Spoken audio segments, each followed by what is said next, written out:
Bueno, entonces empecemos en el nombre del Padre, del Hijo y del Espíritu Santo. Amén. Señor, te agradecemos en esta noche por todos los dones que nos das en nuestra vida. Pedimos, Señor, que esta noche nos llenes con tu Espíritu, con tu presencia y con tu luz, para que recibamos tu palabra, para que tengamos oídos de discípulo y podamos recibirte, aceptarte y salir a vivirte.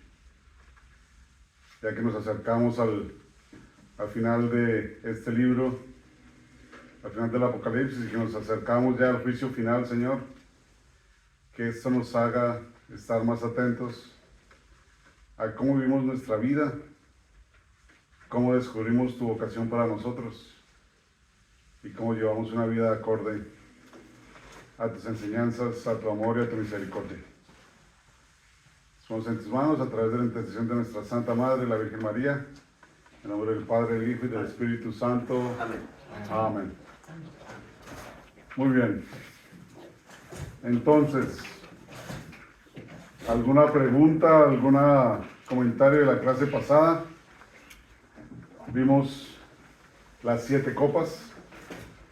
Vimos igual cómo las copas se asemejan a tener a Jesús al principio y al final, pero pues en la mitad todo el juicio, todo nuestras distracciones, nuestro pecado, nuestra pérdida, pero como el Señor siempre nos quiere dar una tras otra y tras otra oportunidades para redimirnos, para decirle que sí y para regresar con Él. Entonces empezamos a ver esta diferencia entre los que son salvos y los que no, entre Jerusalén y la prostituta, ¿ok? La diferencia entre Jerusalén y Babilonia, y cómo tanto Jerusalén como Roma, como la misma Babilonia, se conocían con el mismo tema, digamos, porque las tres estaban llenas de pecado, estaban alejadas de Dios y no quisieron reconocer al Salvador que estaba entre ellos, ¿no? Entonces vimos la caída de la bestia, vimos la caída de Babilonia, y vimos cómo ya se acercaba ya el juicio final. ¿Se acuerdan que empezamos con los sellos, después las trompetas y ahora las copas? Y fuimos iniciando con 1/4 de la población, con 1/3 de la población, y ahora las copas afectaron a toda la población, ¿verdad? Ya llegamos al final. Entonces, en estos últimos capítulos, San Juan tiene estas 7 visiones, ¿verdad? Y todas empiezan con miré al cielo y vi, luego vi a un ángel, luego vi esto, luego vi esto. Las visiones de él, dándonos la seguridad de que si lo está viendo, no es que de pronto se lo imaginó en un sueño, no es que fue una idea de él, sino que lo vio, realmente lo vio. ¿Por qué? Por gracia de Dios que le permitió ver todo eso, para enseñarnos, para nuestra salvación. Entonces, nos acercamos ya al juicio final, y aquí en este capítulo 19 y 20, entonces empezamos a ver con más detalle la diferencia. ¿Qué le pasa a los que están aliados con la prostituta? ¿Qué le pasa a los que están del lado del Señor? ¿Cuál es su diferencia, la diferencia entre su destino final? Entonces, en este capítulo 19 vemos especialmente 3 eventos. La gran cena nupcial del Cordero, ¿ok? Esa boda nupcial a la cual todos estamos invitados, porque es donde vamos a encontrar a nuestro marido, ¿ok? Después vemos el regreso de Cristo con su iglesia celestial, viniendo aquí a la tierra para unirnos a todos al final de los tiempos. Y finalmente vemos el triunfo final de Dios sobre la bestia, sobre el falso profeta, y cómo Dios es quien prevalece, cómo es Él quien nos da la vida eterna. ¿Ok? Entonces, después en el capítulo 20 vamos a ver la derrota de Satanás, y vamos a ver el reinado de Cristo de los 1000 años, que lo vamos a ver presentado como el milenio, ¿ok? Como el milenio. Entonces, bueno, gracias por estar aquí, por su perseverancia, por continuar aprendiendo del Señor, no aprendiendo de mí, yo aprendo con ustedes, ¿ok? Entonces, ¿algún comentario o algo antes de que entremos en materia con este capítulo 19? ¿No? Bueno. Entonces, capítulo 19. Después oí en el cielo como un gran ruido de muchedumbre inmensa que decía: Aleluya. La salvación y la gloria y el poder son de nuestro Dios, porque sus juicios son verdaderos y justos, porque ha juzgado a la gran prostituta que corrompía la tierra con su prostitución y ha vengado en ella la sangre de sus siervos. Y por segunda vez dijeron: Aleluya. Su humareda se eleva por los siglos de los siglos. Entonces los 24 ancianos y los 4 vivientes se postraron y adoraron a Dios que está sentado en el trono, diciendo: Amén, aleluya. Y salió una voz del trono que decía: Alaben a nuestro Dios todos sus siervos y los que le temen, pequeños y grandes. Y oí el ruido de muchedumbre inmensa, y como el ruido de grandes aguas, y como el fragor de fuertes truenos. Y decían: Aleluya, porque ha establecido su reinado el Señor nuestro Dios Todopoderoso. Alegrémonos y regocijémonos y démosle gloria, porque han llegado las bodas del Cordero, y su esposa se ha engalanado, y se le ha concedido vestirse de lino deslumbrante de blancura. El lino son las buenas acciones de los santos. Luego me dice: escribe: dichosos los invitados al banquete de bodas del Cordero. Me dijo además: estas son palabras verdaderas de Dios. Entonces me postré a sus pies para adorarlo, pero él me dice: no, cuidado, yo soy un siervo como tú, y como tus hermanos que mantienen el testimonio de Jesús. A Dios tienes que adorar. El testimonio de Jesús es el espíritu de profecía. Entonces, desde Adán y Eva y su unión y el mandato de ser fecundos, de poblar la tierra, de dominarla, de permanecer en unión, pues desde ese punto se ve que el tema de Dios es un tema de unión, de relación. ¿Y qué unión más grande entre Adán y Eva, entre el hombre y la mujer, que el matrimonio? ¿Ok?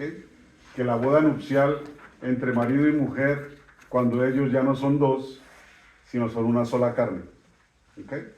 Entonces, por eso vemos que el matrimonio, la unión, siempre estuvo presente, ¿ok? Siempre ha estado presente.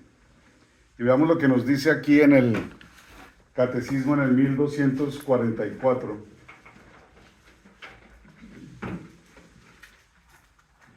donde dice: la primera comunión eucarística. Hecho hijo de Dios, revestido de la túnica nupcial, el neófito es admitido al festín de las bodas del Cordero y recibe el alimento de la vida nueva, el cuerpo y la sangre de Cristo. Las iglesias orientales conservan una conciencia viva de la unidad de la iniciación cristiana, por lo que dan la Sagrada Comunión a todos los nuevos bautizados y confirmados, incluso a los niños pequeños, recordando las palabras del Señor: dejad que los niños vengan a mí y no se lo impidáis. La Iglesia Latina, que reserva el acceso a la Sagrada Comunión a los que han alcanzado el uso de razón, expresa cómo el bautismo introduce a la Eucaristía, acercando al altar al niño recién bautizado para la oración del Padre Nuestro. Entonces, desde un principio se muestra el deseo de relación, el deseo de unión, ¿ok? Cómo Dios quiere siempre estar en nuestra vida y cómo quiere que nosotros lo aceptemos y nos sometamos a Él, nos rindamos a Él en libertad. Entonces, ¿se dieron cuenta cuántas veces leímos aleluya? 4, ¿verdad? Sí, 4 veces leímos el aleluya. Y en el Nuevo Testamento solo escuchamos el aleluya 4 veces. Y las acabamos de escuchar. Las 4 veces están aquí, en el Apocalipsis 19. En la Biblia, ¿dónde más escuchamos el aleluya? Lo escuchamos en los Salmos. ¿Ok? Y lo escuchamos específicamente en los Salmos del 113 al 118, incluyendo el 104 también, que son los salmos que se refieren específicamente al Éxodo. Cuando viene Dios a salvar al pueblo. Viene Dios a liberar al pueblo de su esclavitud para llevarlos a la tierra prometida, para llevarlos a su libertad finalmente. ¿Ok? Y es interesante que si supiéramos griego y hebreo, hubiéramos leído la Biblia en griego, nos hemos dado cuenta que Juan aquí escribió aleluya en hebreo. ¿Para qué? Simplemente para hacer la conexión de que toda la historia es una sola. Lo pasado con lo nuevo, todo es la historia de nuestra salvación y se conecta entonces el Antiguo con el Nuevo Testamento. Y él lo hace aquí a través del lenguaje. Bueno, entonces, ¿de qué les recuerda esta palabra que dice dichosos los invitados al banquete de las bodas del Cordero? El versículo 9, ¿cómo dice en esa Biblia, Robert? Versículo 9. Después el ángel me dijo, escribe, felices los que han sido invitados al banquete de bodas del Cordero. Y añadió, estas son palabras verdaderas de Dios. Okay. ¿Escuchan eso a menudo o no? Sí. ¿Cuándo? ¿En qué momento? A la hora de la consagración, nosotros los invitados a la mesa del Señor. Justo antes de pasar a recibir la Eucaristía, ¿verdad? Bendito, dichosos los invitados al banquete del Señor. ¿Y qué contestamos? Señor, yo soy digno de que vengas a mí, Señor, Una palabra tuya bastará para sanar, ¿verdad? Entonces, al principio hablamos de cómo la Eucaristía, nuestra celebración eucarística, está muy marcada aquí en el Apocalipsis, ¿no? Y aquí hasta el final ya la vemos. Las bodas. Dichoso el que viene al banquete del Señor. Y ese banquete se refiere a al banquete nupcial. Cuando la iglesia, nosotros, finalmente llegamos a ese momento. De ver al novio como nuestro esposo. ¿Para qué? Para ser uno solo completamente. Y entonces aquí, al hacer eso, dichoso al que entra a la boda, entonces es la entrada triunfal de Jesús a Jerusalén. Y lo vimos a él entrar triunfalmente a Jerusalén, pero ¿cómo entró cuando estaba en la tierra con nosotros? ¿Cómo entró él? En un borrito. En un burrito, ¿verdad? Entonces su entrada triunfal fue bastante humilde. Sin embargo, pues vemos que le gritaban esto mismo, ¿no? En el capítulo 100, en el Salmo 118. Bendito el que viene en nombre del Señor. Y eso es lo que le decían a él. Es interesante porque, de acuerdo a las Escrituras, el rey, o sea Jesús, iba a entrar por el pórtico norte, ¿no? Creo que por el pórtico del sur iba a entrar a la ciudad, ¿ok? La ciudad tenía sus murallas y tenía sus puertas. Entonces iba a entrar por el pórtico del sur. Y obviamente Jesús entró por ahí. Y ahí fue donde lo recibió la gente y donde le tiraban sus mantos y con las palmas, ¿verdad? Sí, Bendito el que en nombre del Señor, como lo vamos a hacer aquí en 15 días. Ellos sabían eso. Incluso los musulmanes saben eso. ¿Okay? Y para que el rey no entrara, entonces después, en la invasión, cerraron ese pórtico. Y se ve así como en la casa cuando no le haces nada al marco, sino que solo cierras la mitad, que el marco todavía se ve. sí. Bueno, se ve el marco en la pared. Y lo cerraron, dice que para que ya no entre el rey de los judíos. Lo que no saben es que ya entró, ¿verdad? Sí. Y para hacerlo todavía más inaccesible, entonces hicieron un cementerio al frente. Para que por nada lo pudieran pasar, ¿verdad?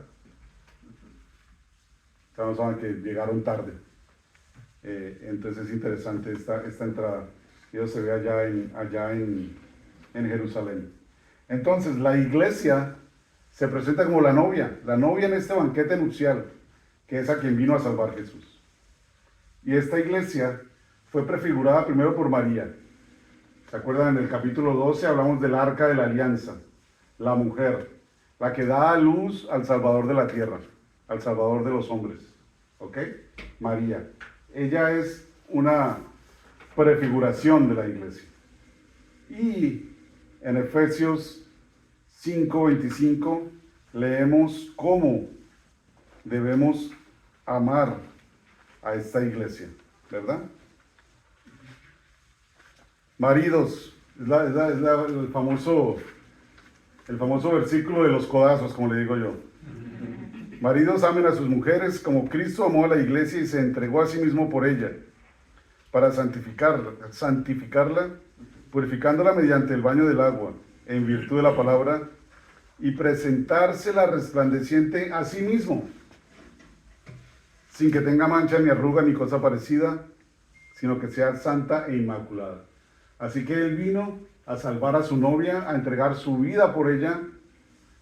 ¿Para qué? Para que después ella se le volviera a presentar a Él sin mancha alguna.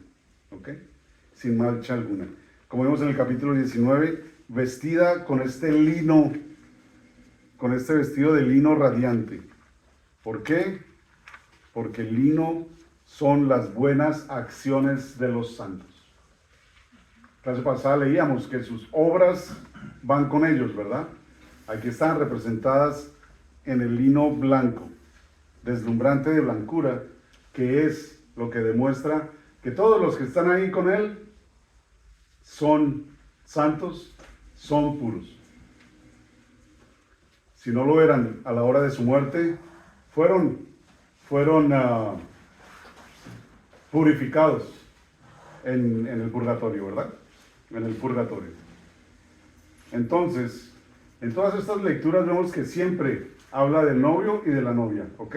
Los dos siempre están involucrados en esa preparación. Y pues es parecido a nosotros, ¿no? En una formación al matrimonio no vamos a formar solo al marido ni solo a la novia, sino a los dos en conjunto, para que aprendan a vivir juntos. Entonces, Roberto, ¿me lees por favor Levítico 20, 7 y 8?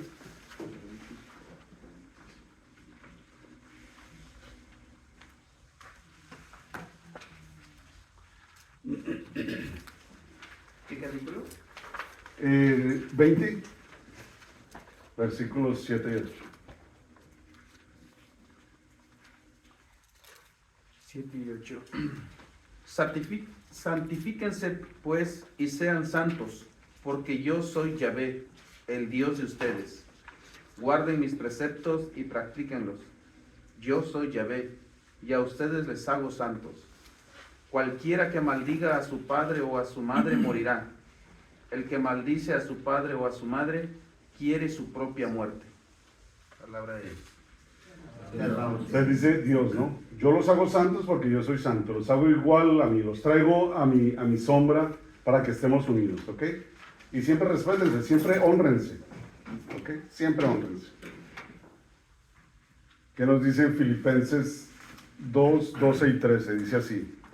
Así pues, queridos míos, de la misma manera que han obedecido siempre, no solo cuando estaba presente, sino mucho más ahora que estoy ausente, trabajen con sumo cuidado por su salvación, pues es Dios quien por su benevolencia realiza en ustedes el querer y el obrar. ¿Okay? Siempre está presente. Como buen esposo, siempre está ahí atento a qué le está pasando a su novia, qué le está pasando a su esposa, para ayudarla, para darle apoyo, para sacarla adelante. Siempre juntos. ¿Y cómo se entrega Él? En la Eucaristía. En la Eucaristía es donde vivimos una anticipación de esta unión celestial. ¿Okay? En la Eucaristía nos unimos en cuerpo, en alma, en todo, ¿verdad? Porque lo recibimos a Él y se hace un solo cuerpo con nosotros. pero es una anticipación a esa misma unión celestial y gloriosa que vendrá después. Entonces San Juan Pablo II escribió esta encíclica Ecclesia de Eucaristía, Iglesia de Eucaristía, donde dice esto: la Eucaristía es verdaderamente una visión del cielo que aparece en la tierra. Es un rayo glorioso de la Jerusalén celestial que atraviesa las nubes de nuestra historia e ilumina nuestro camino. ¿Okay? Las nubes siempre son lo que nos separan de Dios, ¿verdad? No sé, cuando Jesús ascendió, pues decía que se perdió entre las nubes, ¿no? Porque ahí está nuestra limitación todavía, nuestro pecado, nuestra ceguera que no nos deja ver a Dios.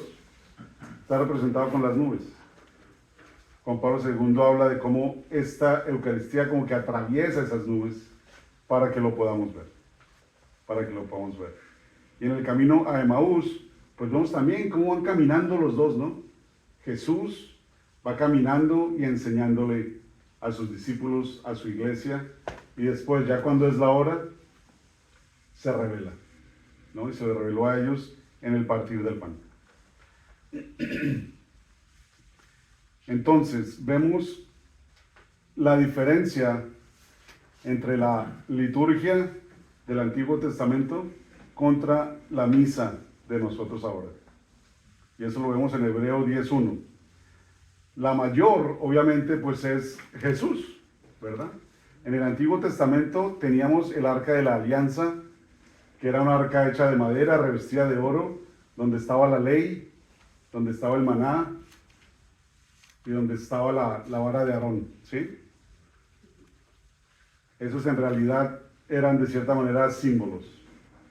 Estaba la presencia de Dios ahí, pero representada por estos artículos. Ahora, la nueva alianza es que Cristo, el Cordero de Dios, el Hijo de Dios, la palabra de Dios, se entregó, murió y resucitó. Y está vivo con nosotros en el tabernáculo. Entonces la diferencia de la arca de la alianza del Antiguo Testamento contra nuestro tabernáculo es el mismo Jesús, vivo, presente aquí en este tabernáculo. Y en el Antiguo Testamento, los judíos no tenían acceso a Dios, no podían hacer nada con Dios, no podían ni siquiera mencionar el nombre de Yahvé. Solo el sumo sacerdote entraba una vez al año al Santo de los Santos, ¿verdad? A ver el Arca de la Alianza. Mientras tanto, la gente entonces se asistía con los ángeles y se inclinaba ante los ángeles para pedirle a Dios. Aquí vemos que el ángel le dice a Juan: no te postres ante mí, yo soy uno como tú, póstrate para Dios. ¿Okay? Que esto nos sirva de lección para saber que si nos arrodillamos al frente de María, de una imagen de María, para pedirle a ella, no nos estamos postrando a María para que ella nos salve o nos traiga la salvación. ¿Ok? Eso sería hacer de María un ídolo, una salvadora. Ella no es la salvadora, ella es co-salvadora. Trabaja con su hijo, trabaja para su hijo. Entonces, cuando nos arrodillamos al frente de María, nos arrodillamos para rezar con ella, pidiéndole su intercesión por su presencia ante su hijo. ¿Quién mejor que ella para interceder por nosotros, verdad? Pero que estemos seguros de que no la estamos idolatrando. La estamos respetando y venerando con todo lo que se merece, porque es nuestra madre y se merece todo el respeto. Pero que no lleguemos a pecar idolatrándola, ni a ella ni a ninguno de los santos, ¿verdad? Ninguno de los santos. Todos estos santos han llevado vidas de ejemplo para nosotros, y de acuerdo a lo que entendemos con la iglesia, están en la presencia de Dios. Por lo tanto, ellos son intercesores de nosotros también. Y Dios se vale de ellos para ayudarnos según su plan de voluntad. Entonces, no está bien dicho San Antonio me hizo el milagro. San Judas me salvó. La Virgen me hizo este milagro. No. Lo que vamos a decir es que la Virgen fue mi gran intercesora y a través de ella Dios me hizo este milagro. Le pedí a San Antonio que me ayudara. ¿Qué es? ¿Él es el de las llaves, el de las cosas perdidas? ¿O quién es? No sé, de los imposibles. No, San Antonio. Sí, creo que San Antonio, los imposibles. O de las- Entonces San Antonio me hizo el milagrito. No. San Antonio intercedió por mí. Y a través de él Dios me dio esto. ¿Ok? Siempre tenemos que estar eso, porque esa es una de las críticas más grandes que recibimos los católicos. Sí. Que idolatramos a nuestros santos. Que la imagen y que todo esto, ¿verdad? Y que las fotos y todo nos critican. Tristemente, muy posiblemente hay algunos que no estén bien educados, que no sepan bien lo que están haciendo y crean eso, ¿verdad? Y realmente lo hagan mal. Entonces, es nuestro deber orientarlos para que hagan las cosas bien. ¿Ok? Es nuestro deber.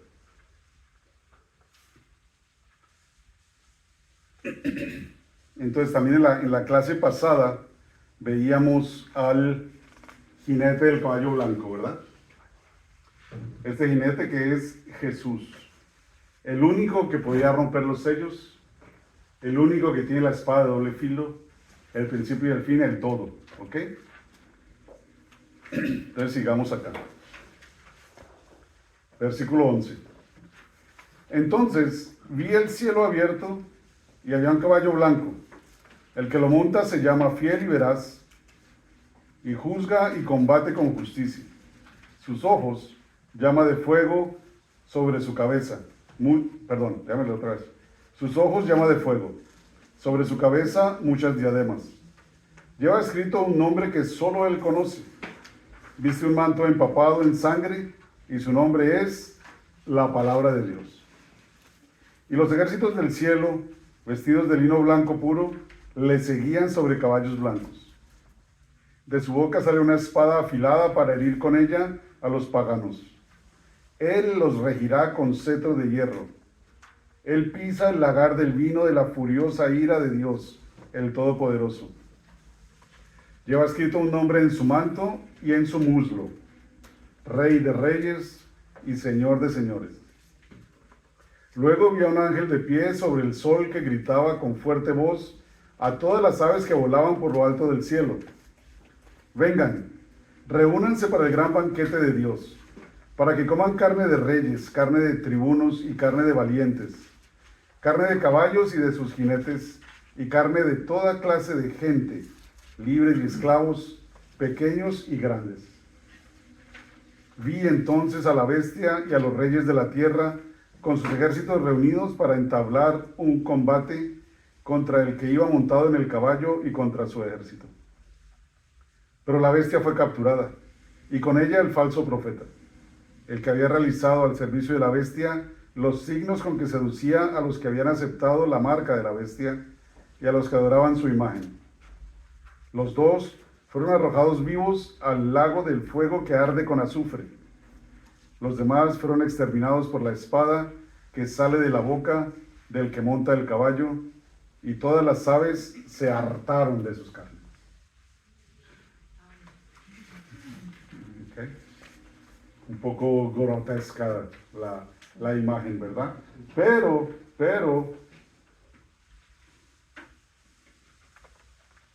¿qué dice en Jeremías 34:20, Lili? No sé. Roberto, tú búscame Deuteronomio 28:26. Deuteronomio. Sí.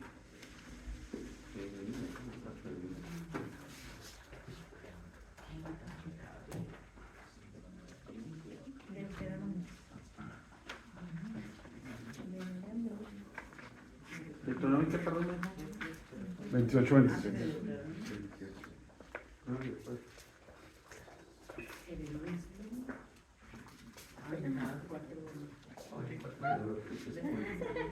Es para de Isaías, para que los entregaré en manos de sus enemigos y de quienes buscan su muerte. Y sus cadáveres serán pasto de las aves del cielo y de las bestias de la tierra. Ay, ya. ¿Ok? Entonces en Jeremías, desde ahí ya nos va diciendo, ¿verdad? Serán pasto de los pájaros. Pájaro. ¿Qué dice Deuteronomio, Roberto?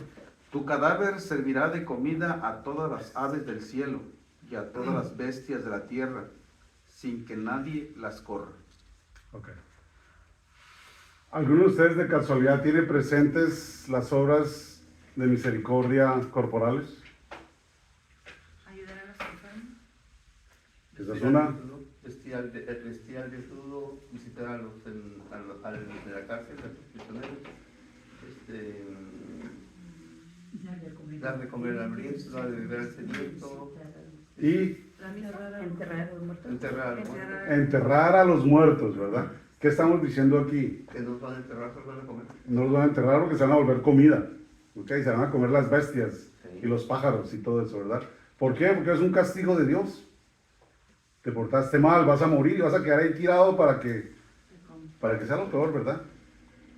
Porque es cierto que cuando te comen te vuelves, ya saben qué. Entonces, ese es un castigo divino. Por eso debemos enterrar a los muertos. Porque hay que darles descanso, hay que ponerlos escondidos en su sitio para que puedan conservarse y para que no reciban un castigo más de Dios todavía. ¿Por qué? Porque Dios es justo y no nos castiga más allá de lo que nos merecemos, digamos. Diácono, entonces las personas que han pasado por eso no resucitarán, Todos resucitaremos. pero si fueron comidos por un animal, Bueno, en la inconcebible grandeza de Dios van a resucitar. Pero unos van a resucitar para estar en el cielo. Otros van a resucitar para estar en el infierno. Pero todos vamos a resucitar. ¿Y vamos a necesitar el cuerpo? Sí. O sea, me refiero a los que van al infierno. Jesús, ¿cómo resucitó? Glorioso. Un cuerpo glorioso. Un cuerpo glorioso, ¿verdad? Él comió con los apóstoles después de No lo resucitado, ¿verdad? reconocían por eso, porque era un cuerpo glorioso. no era un Sí, pero Exactamente. ¿y los que van al infierno también? Pues también porque van a sufrir, no toda su vida, sino toda su eternidad. Bueno, sí, toda su vida, por la eternidad. Entonces, imagino que sí. Pensemos en el rico y Lázaro, ¿verdad? El rico estaba en el infierno y si estaba hablando con Abraham, pues era de cuerpo a cuerpo, digamos, ¿verdad? Entonces sí van a resucitar, pero pues van a resucitar para su condena eterna. Para su condena eterna.